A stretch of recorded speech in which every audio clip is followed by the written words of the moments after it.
يا عامل ايه؟ اخبارك ايه؟ جايب لك بقى فيديو 4 اختراعات، اهم 4 اختراعات في العصر الحديث، فكل واحد يشوف انهي اختراع مناسب ليه ويتوكل على الله ينقيه. هنترجم بقى ونشرح الاختراعات كلها مع بعضينا كده، توكل على الله.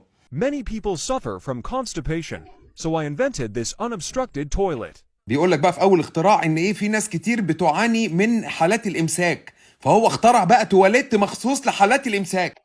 We just need to sit on it and press the switch without needing to exert ourselves. يليوي، طبعا زي ما حضرتك شفت الاختراع جميل جدا. حضرتك طبعا هتقعد وانت عندك حالة امساك، هيقوم الجهاز يتسرسب الى التوتة، وبعدين يقوم فات تقوم التوتة تتهيأ جديا، بس غالبا انت هتبوظ بعد العملية دي، ويقوم بقى الخشاش نازل على طول لوحده. بس اعتقد الجهاز ده محتاج يعني فوزلين او زيت او حاجه، وغالبا انت هتبوظ مش هتنفع تاني بعد الاختراع ده. Large things will fall down by themselves. Sometimes using the toilet alone can be quite boring. في تاني اختراع بيقول لحضرتك طبعا ان انت تخش الحمام لوحدك بيبقى الموضوع ممل وبتزهق وبتقعد تفر في الموبايل وبتقرا ازايز الشامبو لو ما معكش انترنت، فيعني هو عمل لك اختراع تاني. This type of toilet is designed for one person's use only, and it's just for excretion, which is very dull. So I invented this seesaw toilet. طبعا الاختراع ده جميل لان هو بدل التواليت الواحد وعمل مرجحة، وده مناسب قوي للناس اللي بتحب تدخل الحمام مع بعض. Just bring along your friends. See, not only can two people use it at the same time, but it's also a lot of fun. طبعا حضرتك شفت فوائد الاختراع هنا جميل. طبعا اللي بيبقى الدور عليه فوق اللي بينزل في الدور بتاعه، وطبعا لازم تحافظ على دورك انت وزميلك. حاجة جميلة وفيها الشعور بالاخر وهتشوفوا بعض وانتوا بتحزقوا على المرجحة، حاجة زي الفل بصراحة. In winter, it's very cold to get up to use the toilet at night, so I invented this toilet with a teleportation device.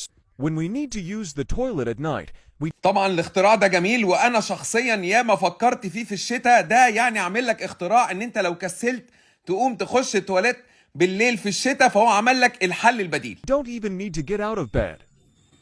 Just press the switch, and we can use the toilet while lying down.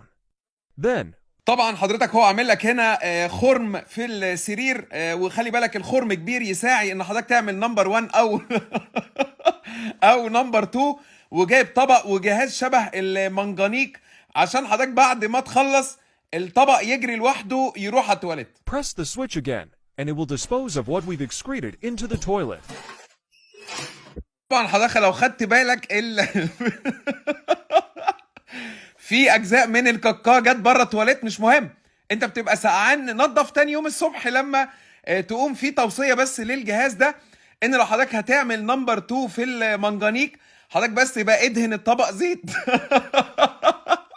عشان ما يعني نمبر 2 ما يمسكش في الطبق. اخر حاجه عايز اقولها على الاختراع ده، طبعا هتسالني تقول لي يا اسلام طب نتشطف ازاي؟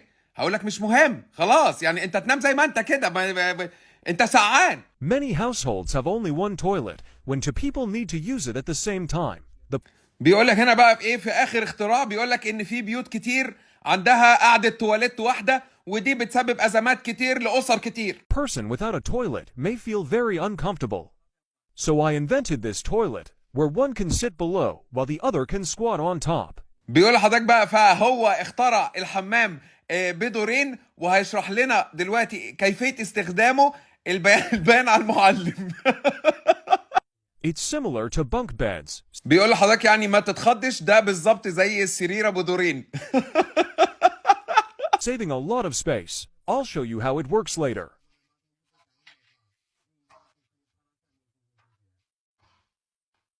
طبعا هو بيوري حضرتك هنا كيفيه استخدام. ثانيه واحده، حضرتك في ايه عامل صباعك ليه كده؟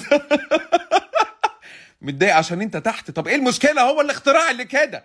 بعدين ده اختراع جميل طبعا، تقدر انت واصحابك تدخلوا مع بعض. هي المشكله بس ان القعده اللي فوق قعده بلدي، فعايزه لياقه يعني، فبس جميل. طبعا لو معاك حد كبير هو هيقعد تحت وانت تقعد فوق، يعني لذيذ، وهيحافظ على الميه وهيحافظ على المساحه. شكرا، سلام عليكم.